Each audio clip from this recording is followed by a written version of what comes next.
Buford, Georgia. 7:30 a.m. A woman rushes into her next-door neighbor's home after being alerted that something's wrong. In the master bedroom, there's a horrifying sight. It's the body of 33-year-old Jennifer Corbin, a local preschool teacher. She's laying across the bed, and it looks like she's been killed by a single gunshot to the head. The neighbor had been alerted just moments earlier by Jennifer's oldest son, 7-year-old Dalton. The poor boy had seen his mom's body just lying there. Uniformed officers respond, followed by detectives, and they pretty quickly determine that it's a probable suicide. There's no sign of forced entry, no sign of a struggle. They find a gun underneath her body and divorce papers also lying on the bed. Police track down Jennifer's husband, Bart. Bart is a dentist and was at his brother's house about 20 minutes away, where he'd spent all night. When he was told of the news of his wife's death, he appeared to be devastated. Of course, in any homicide, police are immediately going to look at the spouse as a potential suspect. So they question Bart about his whereabouts for the last 24 hours. Bart Corbin has a solid alibi. He left his house the night before at around 10 p.m. to meet two friends. They had a late dinner and some drinks at a local pub. He then stopped off for some coffee before driving to his brother's house, where he spent the night. Police talk to Bart's friends and his brother, and they all confirm his story. Bart does admit to police, though, that his marriage to Jennifer was troubled and a divorce seemed likely. He said he had recently learned that Jennifer was having an extramarital affair and that he had filed for divorce and moved out of the home.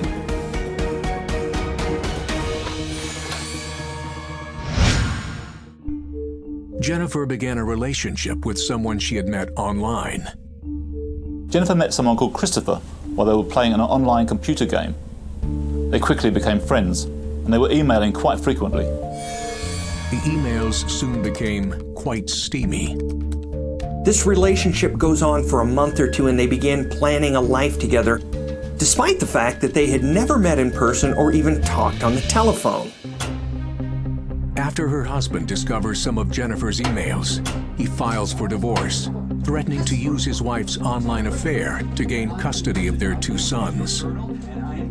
Bart had downloaded information off of Jennifer's computer. He'd taken her cell phone and her journal, so he had all the evidence he needed to prove his wife's affair. The affair takes a shocking turn when Jennifer learns that her online lover is not who he says he is. Jennifer gets the surprise of her life when Chris reveals that not only is he not her Prince Charming, he's not even a prince. In reality, he's a woman named Anita. Of course, this isn't the first time someone on the internet is posed as someone they're not. But Jennifer is devastated by all this. She sends Anita an email that reads, "You have absolutely ripped my heart out. I can't live this lie. It's killing me." Coming just days before Jennifer's death, detectives have to wonder if this revelation could have prompted her to take her life. If she was worried that Bart was going to win custody of their kids before, when it was thought she was having an affair with a man, she's probably convinced she'll lose now. Investigators learn that Jennifer soon makes peace with Anita and decides to continue the relationship. After exchanging some very angry emails, Jennifer and Anita talk by telephone for the first time. And Jennifer slowly realizes that Anita's gender doesn't really matter.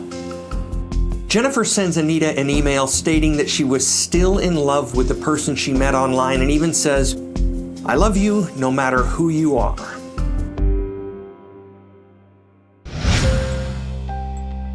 Detectives learn that Anita may well have been the last person to speak to Jennifer. Emails show that after they hung up, they continued to email back and forth until about 1:40 a.m. So police know that Jennifer was still alive at that time.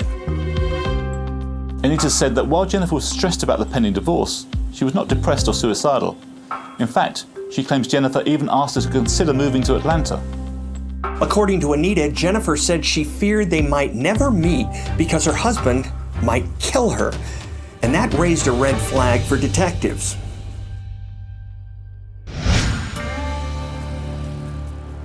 Several days after Jennifer's death, police receive a shocking phone call that turns the investigation on end.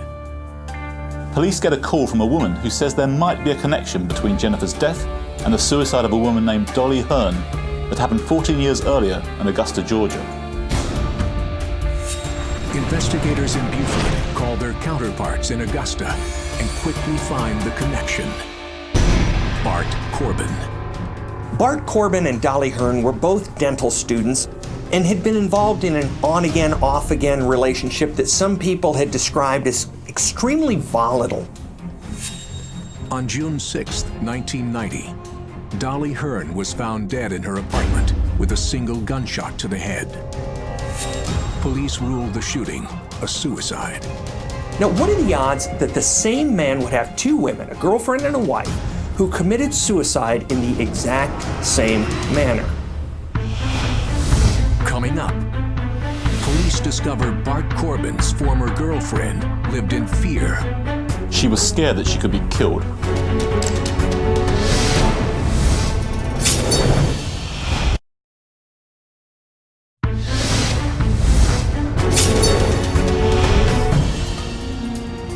Beaufort, Georgia. Detectives investigating the apparent suicide of 33-year-old Jennifer Corbin now suspect there is more to her death than they initially believed. After they learned that her husband Bart had been involved with another woman who allegedly committed suicide 14 years earlier, they knew they had to take a much harder look at Jennifer's death. Jennifer's last email with Anita was at 1:40 a.m., which was right around the time that Bart said he was driving to his brother's house. Police interviewed Corbin's neighbors, and one of them said that he had arrived home that night around 1:45 a.m. and that he noticed Bart's truck pulling into the driveway at that time. Bart's cell phone records confirmed this. They showed that at 2 a.m., his phone was pinging off towers near their house, not near his brother's house. Investigators also discovered that the dentist had been discreetly filling time with another woman. He had been secretly seeing this woman before and throughout his marriage to Jen, and after she died. As detectives in Beaufort continue their investigation, police in Augusta are busy reopening the 1990 death of Dolly Hearn.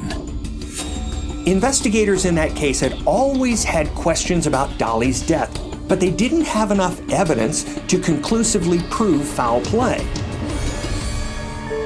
Bart Corbin and Dolly Hearn dated while they were both in dental school. But after a while, they broke up. Some people said Bart became very possessive of Dolly, and after the breakup, strange things began happening to her. One time someone vandalized her car, then something was stolen from her mailbox. Someone even broke into her apartment and took various items.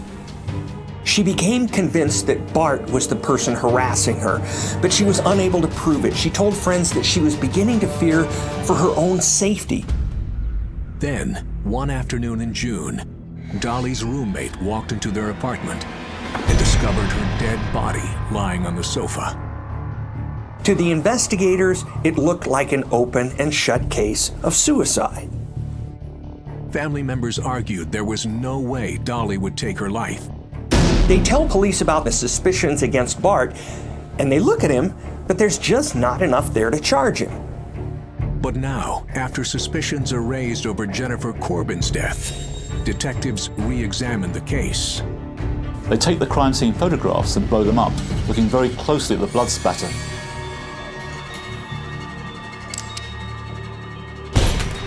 And they find evidence that the body appears to have been moved after she was shot.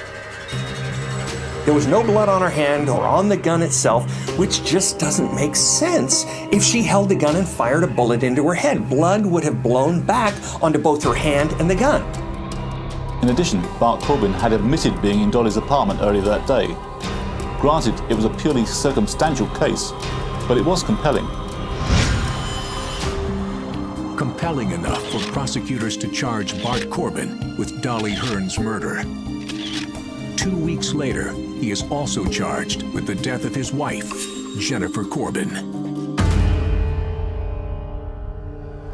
Prosecutors believe that Bart returned home that night, went upstairs to the bedroom, and found Jennifer either asleep or getting ready for bed. He shot her in the head and then staged the scene to look like a suicide. There were no fingerprints on the gun, which would be really unusual if Janice shot herself. The case is circumstantial, but they think there must be some kind of tie between Bart Corbin and the gun that was used. They traced the weapon's serial number, but all they can find was that the number had been run in 2002 by the Troy Police Department.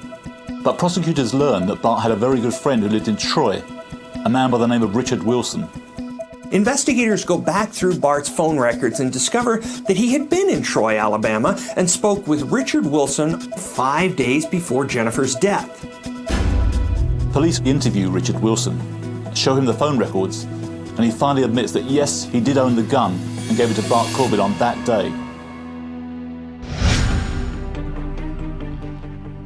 To spare the victims' families the ordeal of 2 trials, prosecutors approach Bart Corbin's lawyers with an offer.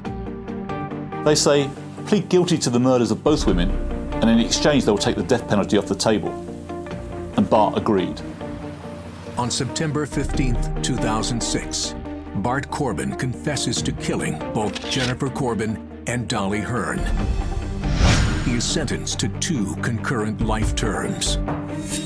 Bart Corbin thought he had committed the perfect murder, and for 14 years he got away with it. He thought he was so smart that he could commit the exact crime again.